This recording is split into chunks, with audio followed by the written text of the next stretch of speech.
Hey, everybody. I'm Meredith Dean, your host for Everybody in Charlotte here at the amazing Everybody Studios.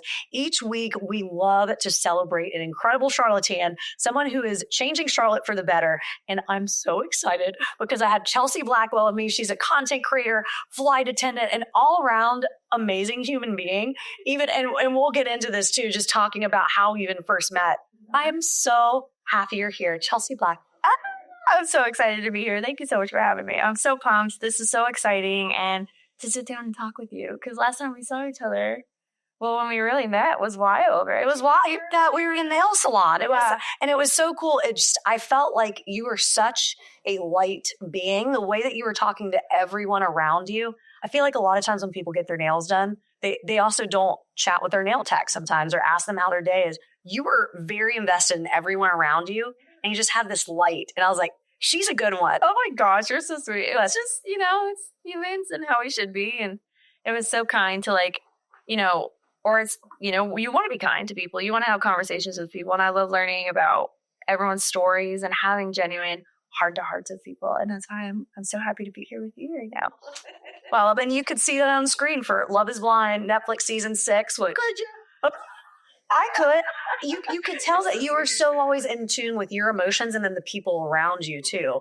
So what do you think you've learned about yourself too in this whole process? The last 3 years look totally different than the 3 years before that. Oh my gosh, yeah. I think it was, it was such a challenge, but it was such a good time. It was so much fun doing the show and really challenging myself and my heart and my soul. And like every bit of me was put to the test, and really just being myself and showing who I am in front of cameras is so unique and it's so different. So I just learned how strong I am as a person and how much I can really take. So it was a journey for sure. And sometimes, that kind of up and down of your emotions is a lot. And I feel like a lot of people, after doing these shows, they can go into a deep, dark depression too, because your whole life has changed and people don't realize that you also have to become a content creator. Yeah. You're forced into it. Oh my gosh. Like that, maybe that wasn't the plan before. Were you really into content creation, social media before the show? Absolutely not. When I got, you do get thrown into it and it's wild. And if you don't have an idea, I wish they gave classes because honestly, I still don't know what I'm doing.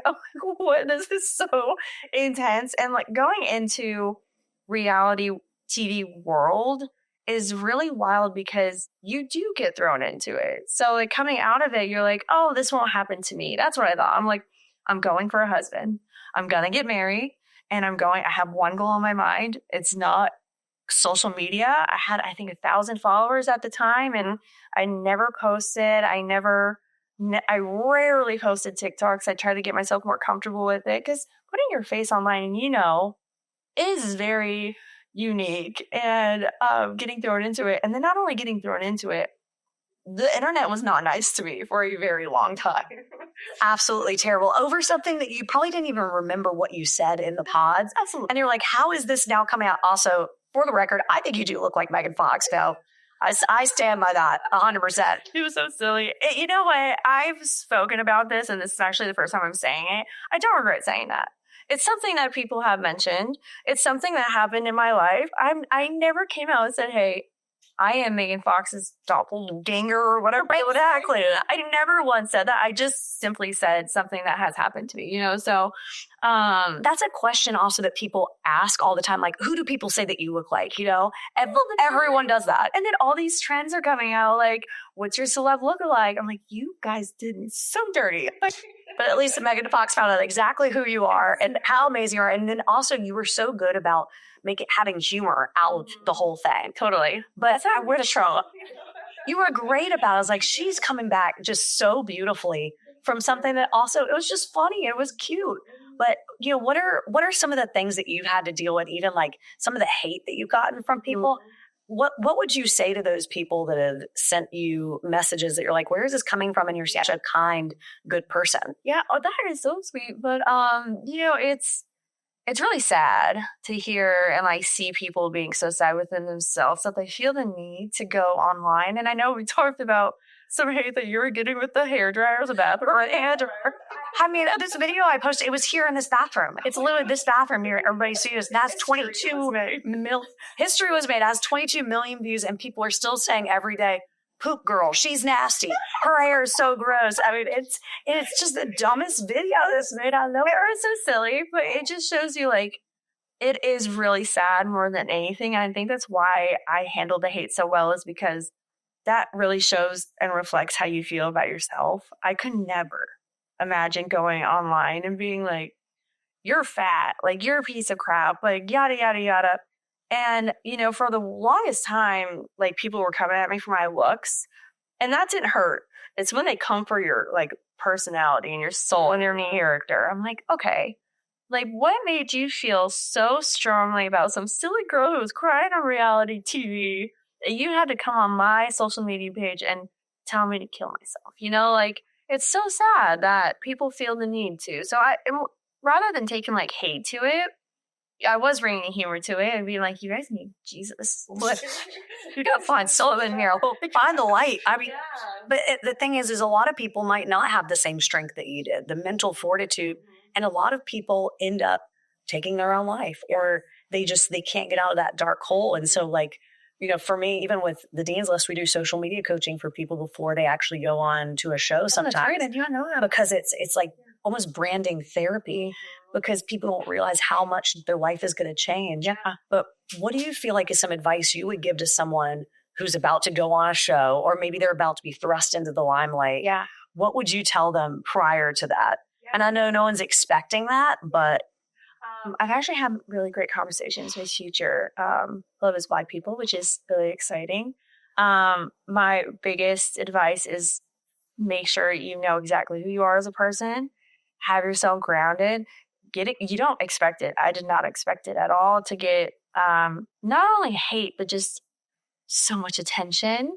So make sure you're grounded, have a really good, strong support system. I think that's the only thing that really kept me, you know, sane and had a really good mental, you know, idea around the whole point of the show and whatnot, is I had such a great support system in my family. And that was something that if I didn't have, it would be really, really, really hard. So having a good support system, knowing who you are, knowing your heart, and knowing your soul.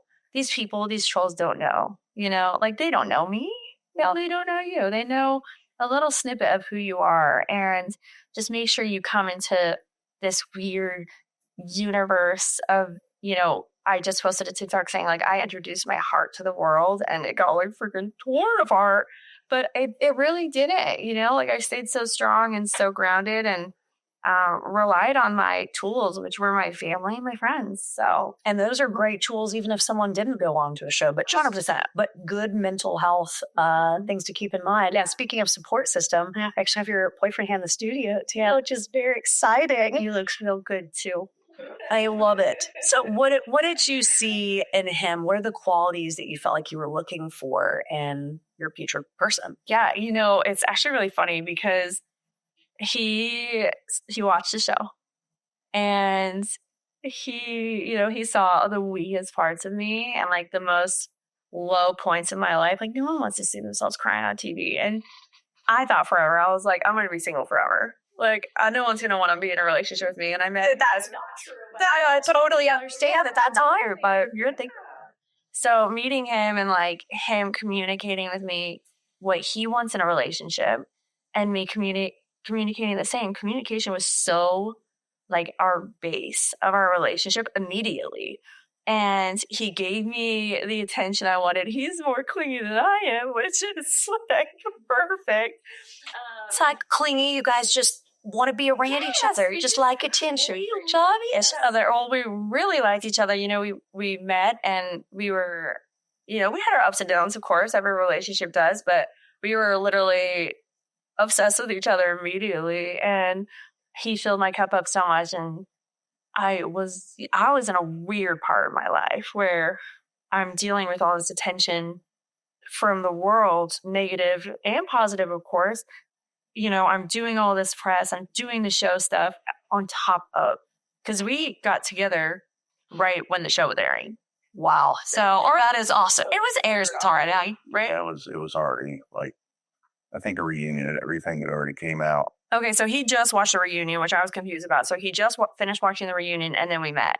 And then it was like, we were obsessed with each other. So my life was so wild. Yeah. So I'm like, okay, how do I maneuver, a relationship and this new part of my life that I'm trying to figure out? And he was just such a great support system. He just gave me everything I could ever imagine in a partner immediately. Incredible. And it was interesting. I feel like Love is Blind showed all of these really strong, amazing women. Oh my gosh. And it's what I've heard about the Charlotte dating scene is it's just very difficult because you have these incredible women with not a huge pool to choose from. And obviously you found someone who's amazing and really is your equal. What kind of advice would you give to women here in Charlotte specifically? Oh man. You think when they are dating?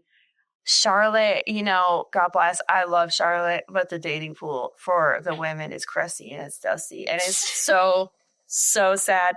The dating apps, you get on them, you get off them, the same people are there. God bless. Everyone's trying to find a partner. Stay patient. Stay patient. There we go. They're there. They might be a transplant. They might come from out of state. Stay patient. Your person's out there. And that's the thing is it's changing so much. There's so many people that are moving here at a time. So you never know who's just going to pop. Exactly. Or give someone a chance that you really wouldn't normally. That's something that I was trying to do and get out of my comfort zone a little bit. It didn't work out. Thank the Lord, because look who I'm with now.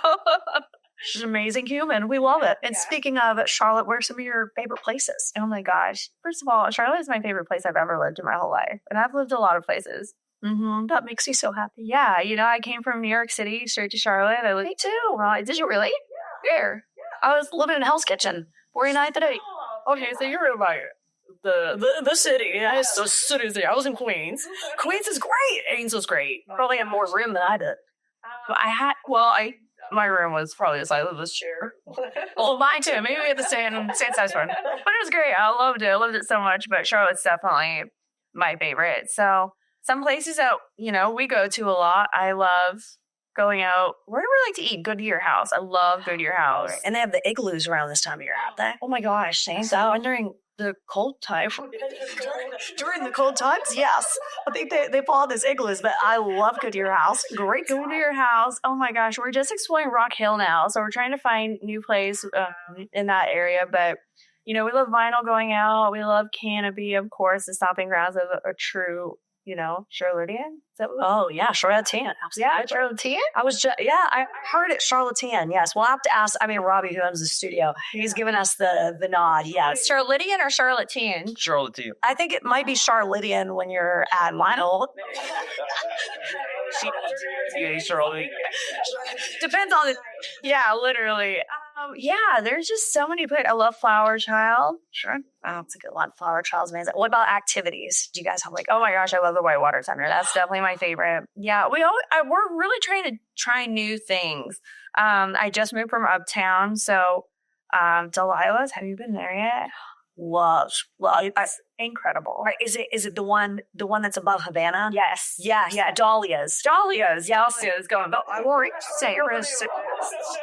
I love that place though. And so we're in there. It's just crushed. Or what's the rooftop right above it? Novelty House. Yeah, that's pretty good, right? Oh my God, I'm butchering the names. What else? No, that's right. I was thinking of Nouvelle, which is also. Have you been to that rooftop? No. It's amazing. It's top of the AC Hotel. Oh wait, maybe I have. But Novelty House is great too. Yeah, amazing. Yeah. So Bohemian, which is really fun. I'm trying to think of, my stomping grounds is Plaza and Noda. I just love it. Yeah, it's so cozy. It's very cozy. It's so comfortable there. Like I love oh my gosh, what's the go-to? It starts with a W. Not Waterman's. I do like Waterman. But I was picturing that side. Yes. Are you talking about the Irish one? Yeah. Plaza? What's that called? I literally love it. They have great salmon too. What's it called? Give me a second. It's gonna come to me. It'll come to me before the end of the episode. Yes. Not Thomas Street Towers, right across from us. Sorry, Rosterman. It's at the corner. I'm going to lose it. Working Men's Friend? Yes, Workman's Friend. Working Man's Friend. That is a class. That is a really good one. That's definitely a go-to. Yeah. And then Rock Hill, you guys are so much fun. Yeah. All right. She's go to Pump House. I love Pump House. Actually, I've never been there. I don't know why. Because it looks cool in Iowa. It's really cool. I flow the river, and that's like the stopping point. So Yeah. this is definitely, big fan. Love it. Spit out the fear. And the last thing I really had to ask you, I need to hear about your flight attendant stories. Oh my gosh. Big traveler. I love flight attendants because I feel like also you have to be so good with people. I mean, you got to be top notch. Totally. And I love people. You're great at people. So tell me about some of those fun stories. Oh, man. Some are probably positive, some are maybe not. Oh, I've had so many wonderful, wonderful stories with meeting people. I love working with people. I love, which is so funny because usually that's when people are the most stressed and they're not the nicest. But I just had the most amazing interactions with people. And we're sweet. I'm just like, Kristen, come on, calm down. We're going somewhere, right? We're going on a trip, people.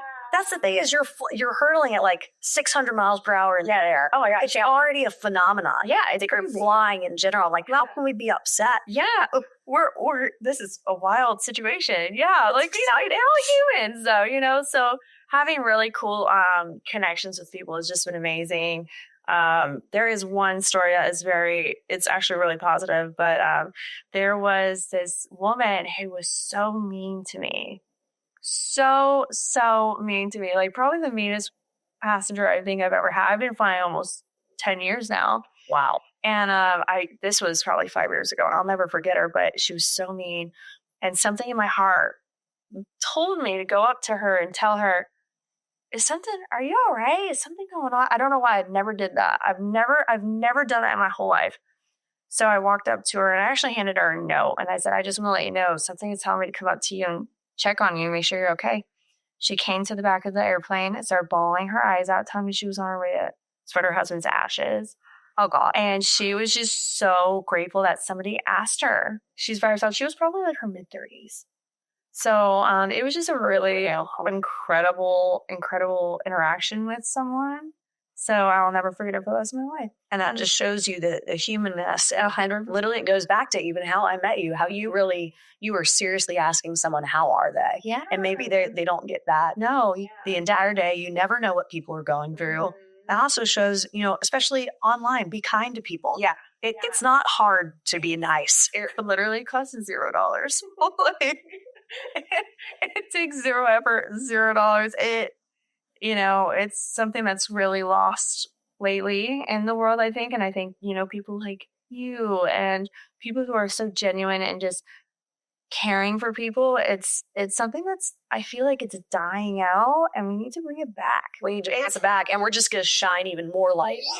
A Viva freaking light, baby. Viva the light. That's what we're going to do, especially here in Charlotte. Yes, I would love to know, when people are flying, what can they do to be kinder to flight attendants? Yeah, you just really understand. Like I said earlier, we're humans too. And, if your flight's delayed, we're there with you. We're delayed as well. We want to go home. That is such a great point. That's the thing is you're like, I didn't cause this plane to be delayed. I want to get home to my family. Exactly. Yeah, we're definitely not, God and causing, weather delays. So just understand and just be understanding that, we're away from our families as well. And we want to get you home. It sucks. We don't want, we want to get you guys to where you're going. So being more understanding for sure. Yeah. And then just, loosen up a little bit. Just have a good time. You're flying. It's going to be great. We are there for you. So, definitely you come into your flight attendants if you need them, because we're there for you. And to wrap it all up, would love to hear, how can we support you in the things that you have going on? Yeah, that's so sweet. It's important. That's another question maybe that people don't ask enough is, how can I be there for you? What do you need at this moment? Yeah, totally. I am really just navigating my social skills right now and like doing my content creating stuff. So I'm definitely doing more of my own podcast, which is Rugged and Radiant. Yes, that's Rugged and Radiant. Yeah, it's my business I made a few years ago. Definitely branching off. I was not comfortable in the content creator world. And now I just don't care. So it's really fun to explore that side of me and release more of my podcast episodes and more YouTube. There's so much travel, and I'm also an event planner and talking about that and helping people, start their own business, or, if they want to travel, and giving them tips, or, whatever. So I'm on my health and wellness journey and talking about that, and just being very open and honest and raw with my, little community I created. That's awesome. Yeah, Lily, travel, lifestyle. I mean, you're doing it. Yeah, it's awesome. And I love the authenticity from it. So we'll make sure that we support on all the things. Thank you so much. Is there anything that you want to leave, any piece of wisdom, something that's on your heart right now that you want to share to wrap it all up? I really think just how we're talking about just being kind and genuine. I think just Charlotte needs a little more of that. I saw we got range. Didn't we hit range so low, being mean people? Where is that study? I hope not. You didn't see it? No. We were ranked did you see it? It was ranked But I know it. I think we had a brief discussion about it. Yeah, we're ranked really low for the kindness of Charlotte people, which is so sad. So that's also not my experience. No. Very surprising. 100%. Charlotte is incredible. The people here are incredible. My fellow over here is a diehard Charlottean. Charlotte, maybe he's a Charlottean. I don't know. Whatever. But we always talk about how amazing people are here. And if people are kind and thinking about moving to Charlotte, just how kind people are. So that list was very surprising. So I don't know. I think that we all just need to practice being kind, and how can we support you? Just be more considerate of other people and spread the light. Spread the light. Be the light here in Charlotte. Chelsea, you are such a light, and I really appreciate you being here on Everybody in Charlotte. Thank you for having me. Of course. Such amazing. Yeah. And if you guys want to host your own podcast, you can do that here at Everybody Studios. If you have an exciting creative project, this is the place to do it here in Charlotte, North Carolina. Once again, I'm Meredith Dean, your host, and we will see you for the next episode.